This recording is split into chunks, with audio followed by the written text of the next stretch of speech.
Hello बच्चों, आप सभी का हमारे चैनल आरती एजुकेशन क्लासेस में स्वागत है। आज के वीडियो में हम आपके लिए लेकर आए हैं एडुकेट अभ्यास पुस्तिका, जो कि कक्षा 8 विषय सामाजिक विज्ञान। तो आइए बच्चों, हम देखते हैं एडुकेट अभ्यास पुस्तिका कक्षा 8 विषय सामाजिक विज्ञान, जिसमें कि हम अध्याय 1 भारतीय संविधान, जो कि हमारा है सामाजिक एवं राजनीतिक जीवन, इस पर आधारित। तो देखिए बच्चों, यहाँ प्रश्न नंबर 1 दिया हुआ है, किसी देश को संविधान की ज़रूरत क्यों पड़ती है। जो हमारा प्रश्न नंबर 1 है वह क्या है, किसी देश को संविधान की ज़रूरत क्यों पड़ती है।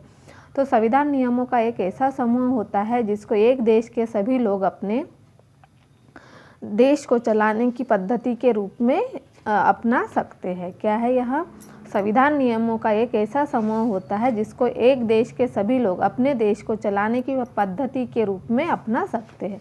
उसके बाद हमारा अगला प्रश्न है प्रश्न नंबर 2, नेपाल में राजतंत्र कब खत्म हुआ। तो नेपाल में राजतंत्र 2006 में खत्म हुआ। कब खत्म हुआ, सन 2006 में।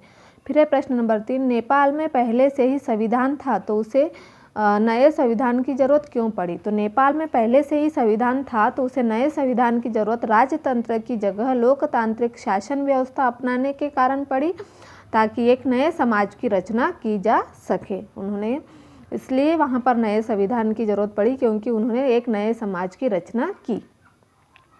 फिर उसके बाद हमारा अगला प्रश्न है प्रश्न नंबर 4, भारतीय संविधान सभा का गठन किस वर्ष में किया गया एवं इसके निर्माण में कितने वर्ष लगे। तो भारतीय संविधान सभा का गठन 1946 में किया गया एवं इसके निर्माण में 2 वर्ष 11 माह 18 दिन लगे। कितने दिन लगे, 2 वर्ष 11 माह और 18 दिन।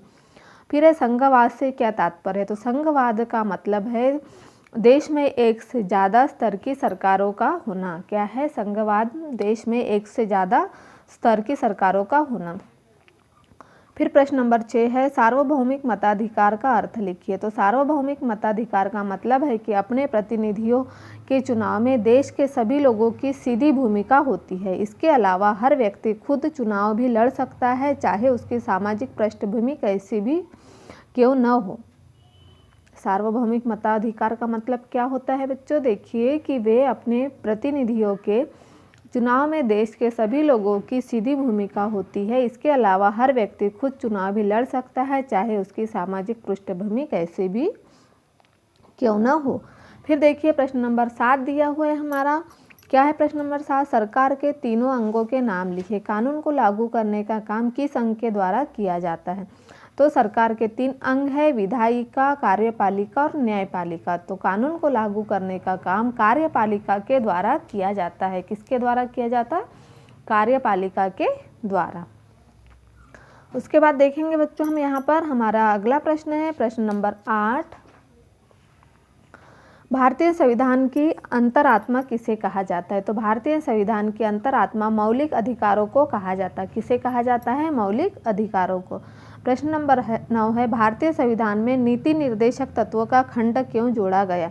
तो भारतीय संविधान के सदस्यों ने यह खंड इसलिए जोड़ा था ताकि और ज़्यादा सामाजिक व आर्थिक सुधार लाए जा सके।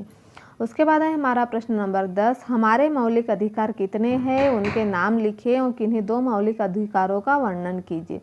तो हमारे मौलिक अधिकार 6 होते हैं, समानता का अधिकार, स्वतंत्रता का अधिकार, शोषण के विरुद्ध अधिकार, धार्मिक स्वतंत्रता का अधिकार, सांस्कृतिक और शैक्षणिक अधिकार, संवैधानिक उपचार का आविष्कार। यह क्या है, हमारे मौलिक अधिकार।